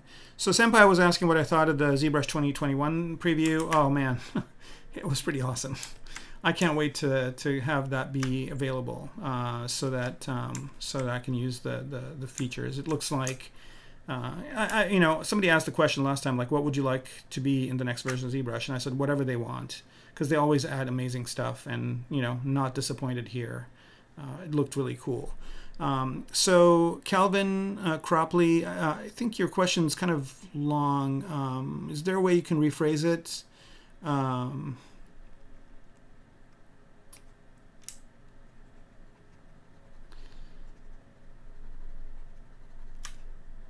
mean, I'll try and answer it, but if you can summarize it, it might take less time. Okay, so now I've got these little pieces here, looking much better. All right, so now I've got this thing. It's UV'd. It's got all these inside parts, and I can add more details to them. So now I'm going to use this instead of what I had in there before. So let's just put it all together into the Spaceship subtool here. I'm going to copy this piece into the back piece. So it's always good to have organization in when you're working. So put everything in folders. And this is the Boolean folder. We'll just kind of move this all the way up as well. And I do have a construct folder that I keep all the old parts in. And it's always a good idea to keep all your old parts just in case you need them. And eventually I save those out to a different folder. But let's look at everything now with this new piece and see how it comes together. Turn solo off. All right, and I remember there was one more of these parts in here, so I need to hide it. Don't crash.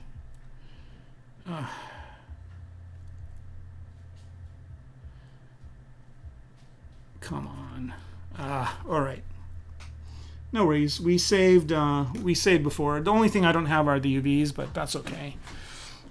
But that's why, you know, I'm really happy I saved after I fixed those little anomalies. Yeah, no kidding. The clothing part, the clothing thing is definitely the case. All right, so let's go ahead and bring this one. I think is the latest one, 3698. Yep. Don't want to save changes. Yeah, I would be jumping off a cliff if I hadn't saved after that part where we fixed all those anomalies. So the UVing was pretty fast. I can redo it, but maybe I'll do it off screen since you guys already saw me do it. But let's just put it all together just to see what it looks like with the new additions and changes. Yep. So Calvin, let me give your thing another read. I need to add some sort of progress indicator for doing large tasks. Well, there kind of is a progress indicator, right? There is this undo bar that's on top that saves all your undo steps. And you can always, after a while, if you're happy with your what you've done, you can always go ahead and save. Or save it without the undos, and that will reduce your file size and all that, and then you can start over. I do that with some projects. I save my undos, and then I create different stages where I have undo stages that I can go back in. And it's always good for teaching too, because you can always kind of show the progress. All right, this is almost loaded here. We can continue on. All right, so here we go. let's go ahead and first thing I did was so this piece here, I'm just going to put it in the construct folder, and I'm going to move this bool folder all the way to the top, maybe right under reference, and this piece goes into the back folder, and let's bring the back folder up, show everything in it. All right, and there's one piece. Okay, so this is the back part, right? Now, I guess this back reflector dish thing isn't going to work out well with the new thing that we did. So I'll have to figure out a way to attach this to this part of the spaceship, because this one goes with the back part. And so basically what it can do is the spaceship can park this somewhere where it gets the energy and starts loading up the cells that are in here, and then it comes back, the front part comes back and connects to it. So I'll just have to figure that out, not that big of a deal. All right, so that's the back part, and this is the front part right here. So here we go. Now we have it the way we want it. So the back part can detach from the front part, and they can work independently of each other. All right, so, and here is the front energy panel. So these front energy panels travel with this front part of the spaceship, and then these back ones travel with the back part. But I have to figure out a way to connect them up to the back. So yeah, see, this is the whole back part. I don't know why that one part is still showing up. No worries, we can find it.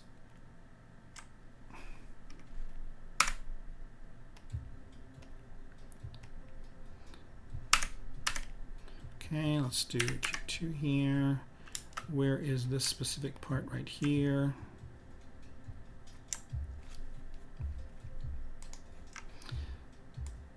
It's in the back, and I think it might be down below here somewhere. Yep, there it is. Okay, so we're showing all these parts, but that other one part is showing this one here. Nope, that's the new one, so that's good. All right. Let me hide that front part. All right, so yeah, looks like the back part is good. So this is what the back part is going to look like. Let me hide the front reflector dish or reflector panel. So the back part's going to look something like this. So it's just going to be floating in space, kind of like a satellite, and this is the way it's going to be. So we'd established that these pieces are all kind of, since it's in space, they don't have to be connected. They just kind of magnetically or arrange themselves like so, and then they will detach themselves and maybe append themselves to the ship somehow, or go into a different area of the ship. So yeah, the back part looks good now. I just need to put some details and kit bash parts into the front here, and they will be good to go. Right, so I think this part right here I can move to the construct as well. Okay. Yep. One thing I did get to do before last week is I got to do a little bit of scene cleanup, so the scene is exactly the way I want it to be. So here it is with the reflector. It's starting to kind of look really nice and detailed. So let's do some render tests. How much time do we have left? We have about 15 minutes or so left. So I'll do some test renders to kind of see what this is looking like. So I'm just going to do a normal BPR. Let's see what that gives us.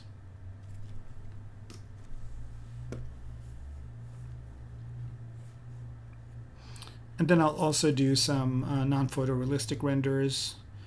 Okay, that looks okay. It's kind of interesting because it brings out some, I need to add some more details to these panels and maybe to this part over here, but otherwise it looks okay. Let's do a render from the bottom.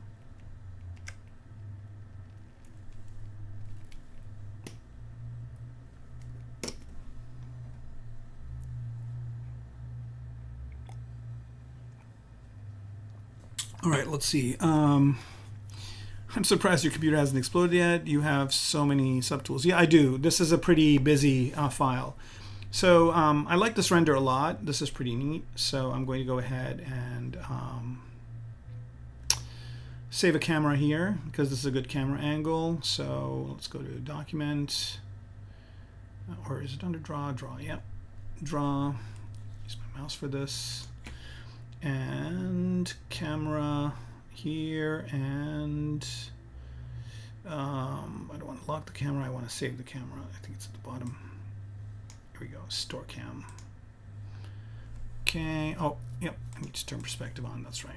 Okay, perspective on, do the render again.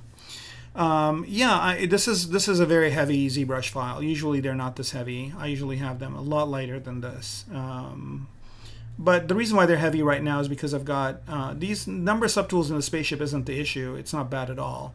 What is taking up a lot of space is I've got all these kit bash parts loaded and some other parts too. Usually I take these out, and I probably will once the modeling part is done. But yeah, definitely, you know, pushing the computer to its maximum. All right, so I'm going to add a camera here because I like this angle. I just had to turn perspective mode on, so Store Cam. Let's call it Camera 1, and that's good. And I'm going to do a couple more renders. Let's render one, let's say on its side, maybe kind of this way. I'm kind of, you know, at this point I'm just thinking of composition ideas of like how to have this in the scene. So let's see what kind of this type of a thing looks like. And also I might want to change my camera angle. Right now it's at 35. Let's try 50. I might even want to go to 80 focal length. And let's do render this way. All right, so Ofori Helmet has a question. How can you work with clay brush smoothly on ZBrush like Dynamesh? I don't know if, you know, it's the object is either zero-meshed or dynameshed. I don't know what what exactly you're asking about there, Helmet. If you could you know, tell me that question in a different way, and I might be able to answer it for you. All right, so there it is. I like this angle as well. So let's try some started non-photorealistic renders here. Right, lightbox filter. Let's see what it looks like this. Okay, let's close lightbox down. It's the key for lightbox, comma, yeah, it is. Okay, so here we go. So you see here, not only can I get some really kind of clean CG looking renders, but I can also get things like this, which I can use in a graphic novel. And I like that a lot. That looks really good. At this point, you know, a lot of the work we've put in the past few weeks is starting to show. So at this point, we're kind of getting a really good idea of what that's going to look like.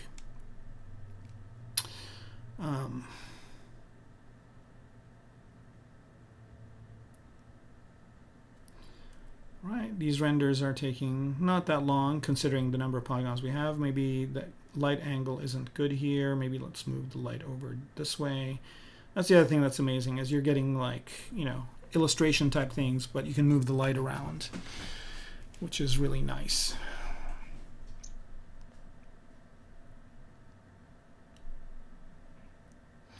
All right, so yeah, that looks pretty neat. Weird kind of shadow thing happening over here, but I can fix that in Photoshop. But for the most part, this is looking really, really good. Let's try a couple more filters here. Let's see what it looks like with, where's this other filter that I really like? This one's good. Let's see, here we go. Right, and yeah, this one's good. I think maybe it's redoing the shadow. Let's do this one more time. Okay. So it's not a satellite, right? It's a spaceship. It's a huge, gigantic spaceship. And if I've shown this before, but I'll show it again after this is done. So yeah, I don't know why this weird effect is happening over here, but whatever. It's a spaceship. It's really huge, and here are the references that you can kind of compare them to. So this is a 747. I guess they just retired these airplanes, but they're really big airplanes. So, and this is an aircraft carrier. So this is how big this thing is. So it's not really satellites. It's a whole big kind of capital class spaceship, and it's built in space. We're gonna have the factory that builds it, and it basically goes out in space and does stuff, and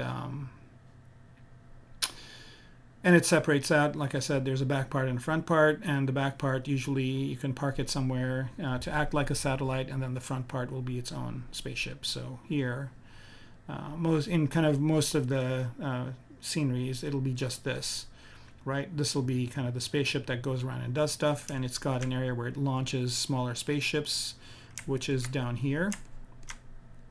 Right, so it launches smaller spaceships from here that go out and do smaller things, but this basically stays up in space and does all its kind of functions in space, and then it docks with this back part that has like maybe more supplies and energy things that is its own kind of little spaceship as well. And then they also can travel together, right? So if it's going to go long distance, it goes together as one piece. These things collapse and go away, the panels, so it just will be this kind of rocket-like shape, and then these pieces come back in when needed. You should do a spaceship. It's fun. I've always wanted to do one for these streams, and it was either this or something organic. We decided to go with this. Maybe the next series of streams that I do, once this is over, I'll do something organic. All right, let's see. We're almost about done here. Let me do a quick thing for somebody who asked about the clay brush. Okay, so I tend to use the clay tubes brush more than the clay brush. So let me make this into Polymesh 3D. Here we go. Let's go ahead and choose a polysphere. I'll use my handy dandy IMM brush here. Let's choose this sphere right here, right? So it's always good to use a polysphere, first of all. Let me mention that. And a polysphere is a sphere that has doesn't have a pole in the middle. Like the default sphere in ZBrush, this one, right, has this pole here. And that's really not good for sculpting, because see, every one of these, when you subdivide, will become 4 polygons, and there'll be a lot more polygons here that are kind of closer together than over here, and that's not a good balance. So always use a polysphere, right? And I'm going to delete this thing. I don't know why it came back. Delete all. Okay. So always use a polysphere, which is this shape, and you can get them either if you go to your lightbox under project. They have polyspheres here. Where is it? Right here. I think there's a few. So there's this polysphere, and then you can also use a Dynamesh sphere. It doesn't matter. But always don't use the sphere kind of that you initialize in ZBrush. So now you have this. I'm going to go ahead and subdivide it a few times. Right, and then hypoframe, and then I use this brush right here, which is clay tubes. And it's pretty smooth, and it adds us a little bit of chop, but I kind of like that. But I was watching a Thomas Whittlebach. I think that's how you say his Tomas. Sorry, I should say his name correctly. I was watching Tomas's masterclass, and he had kind of a really neat way of not even having these choppy parts. But I can always hit them again with the smooth brush to not get them. Is this your question? I'm sorry. I'm hoping that this is kind of what you were asking, right? So you can kind of easily use this brush, which is the clay tubes brush, to do it this way.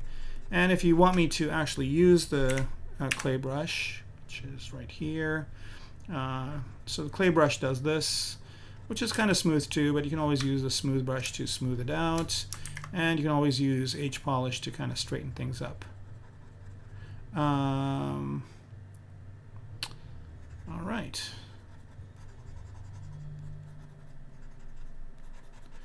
Like so. All right. Does that answer your question? I'm sorry. All right, so since I'm not hearing back, the person who asked that question was Helmet. So Helmet, is this what you were asking? I'm sorry, I don't know if... Oh, okay, good. All right, so that was the question. All right, yeah, so you can use either one of these brushes. And also notice that the Clay Tubes brush here uses the square alpha. If you turn the alpha off, it also, you know, it is kind of, it acts more like the clay brush, right? The only thing that kind of gives it that choppy look is these the square alpha that you use here. You can also try a round alpha with smooth edges, and you can get kind of a different effect. So yeah, yeah, I should do an organic sculpt on one of these stream sets. I mean, I do organic sculpting a lot, and it's a lot of fun. But I tend to do a lot of hard surface stuff on these streams because there aren't too many streamers that do hard surface stuff. There's a lot of folks that do really amazing stylized work, and there are folks that do amazing organic work as well, but I think there's very few people that do hard surface, so that's why I tend to focus more on hard surface. All right, so I'll answer a couple more questions and then we'll have to call it night. Can I ask how to work with any subtool one time? Okay, so Dimitri, I'm trying to figure out your question. How to work with any subtool one time.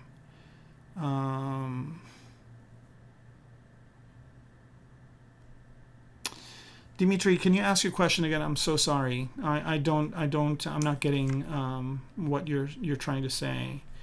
Like, are you saying how can I work on all the subtools at the same time, or how do you work individually on each subtool? If you could elaborate some more, I'll be happy to answer your question.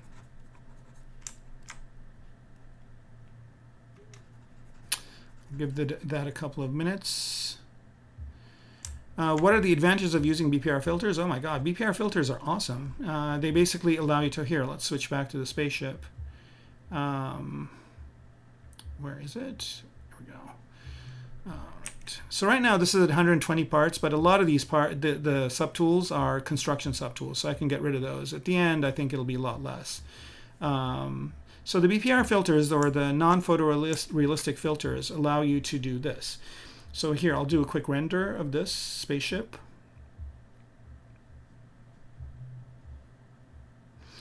And the BPR filters that come with ZBrush, there's quite a few that come with it that are pretty neat, but you can also tweak them and modify them. So here, you can just go to this Lightbox filter, and if you choose different ones,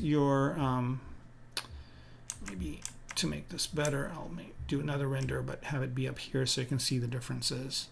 Yeah, you can use them pre-visualization, but you can also, use your, like let's say you're writing a book or a graphic novel or something, and you're going to have the spaceship in it. You can have the normal renders. So here now it looks like it's some sort of a chalk drawing. Here it looks like it's some other type of painting. Here it looks like.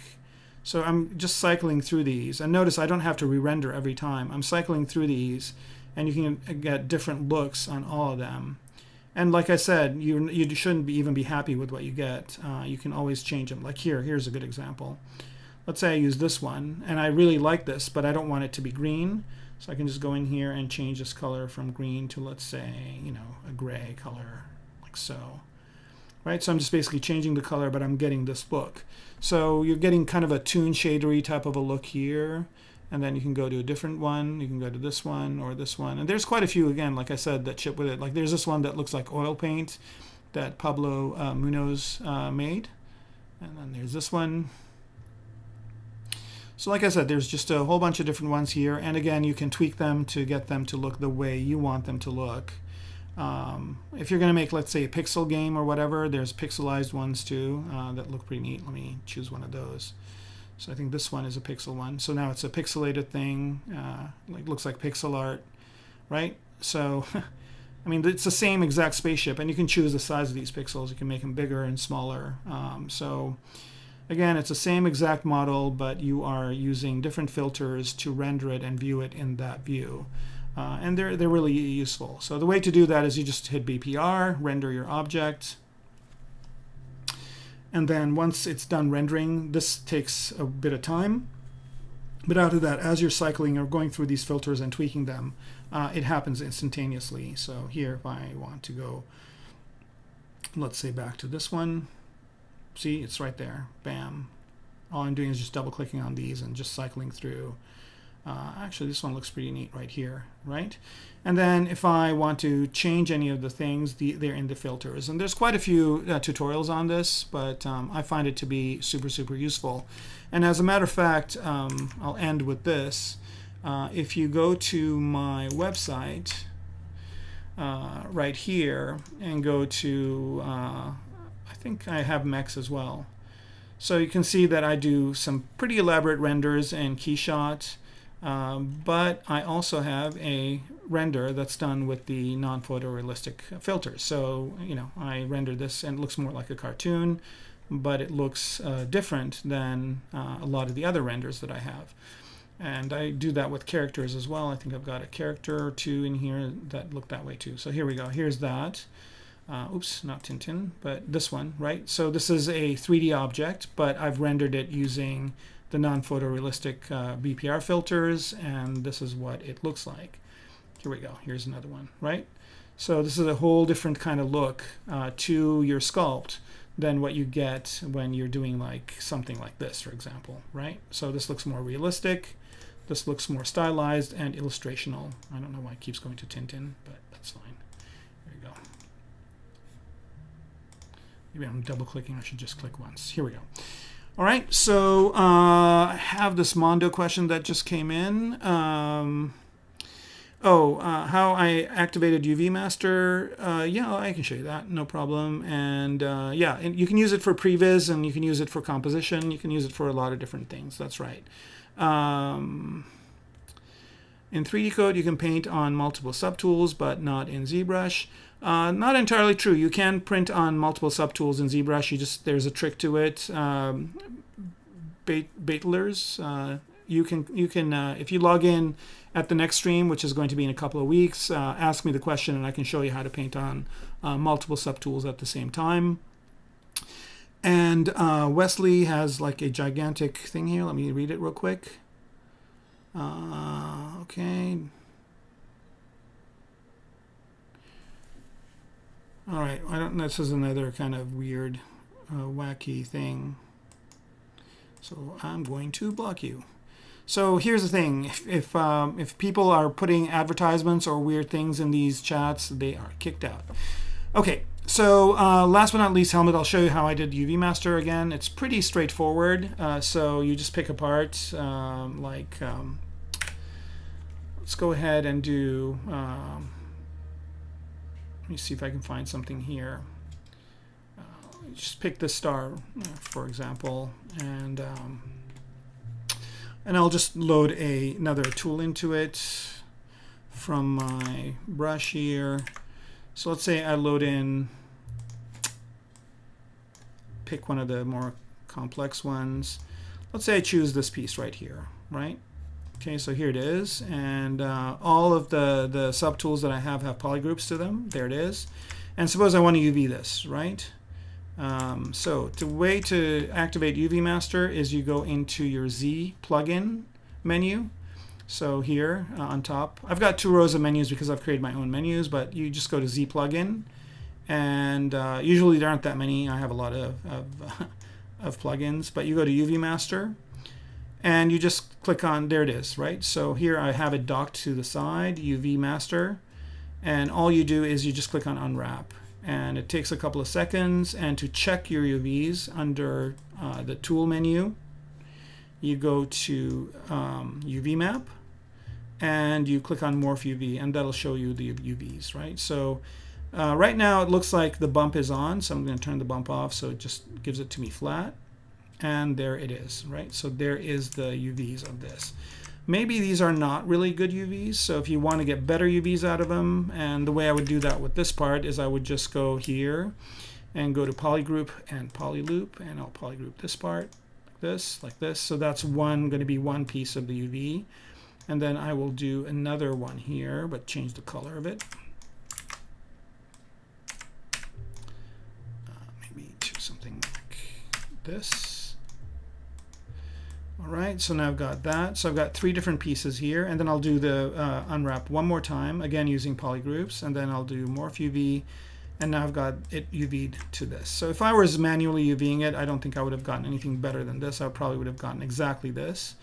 And if you want to check your UVs and see what they look like, you can always go in and put a texture on them. So you can either go in here under texture map and choose checkered pattern, for example. This is what it looks like with the checkered pattern, or you can actually choose texture 19. And you can see here that it looks pretty good. And now I can just take this right into Substance Painter, and with these UVs I can go ahead and paint on it. All right, so getting pretty close here. You can also click on Flatten in UV Master to view. Oh yeah.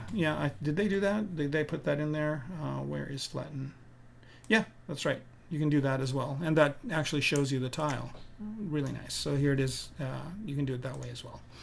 Good point. Thank you for that. Man, I'm getting a lot of questions.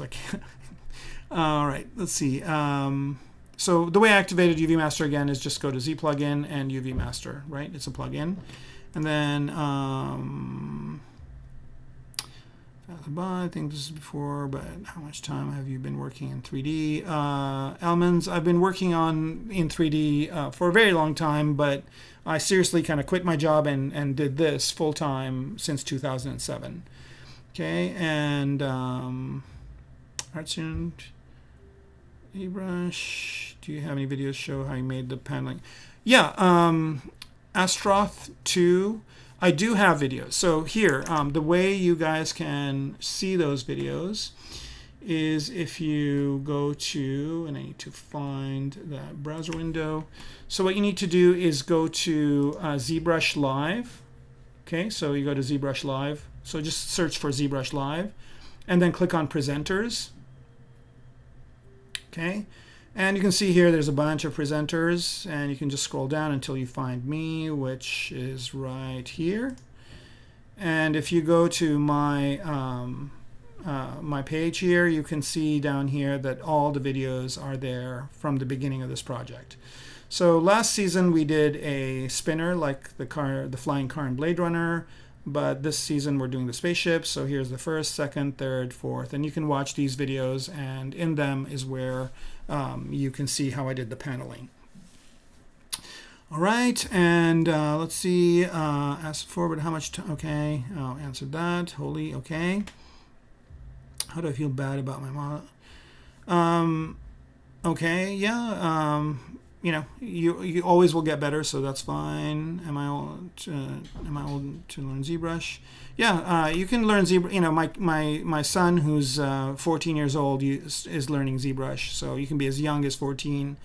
22, I think, is great. A lot of my students in where I teach are 22, anywhere between 18 and 22. So, okay, Argus, you're welcome. And what's the subscription price for ZBrush for 5 years?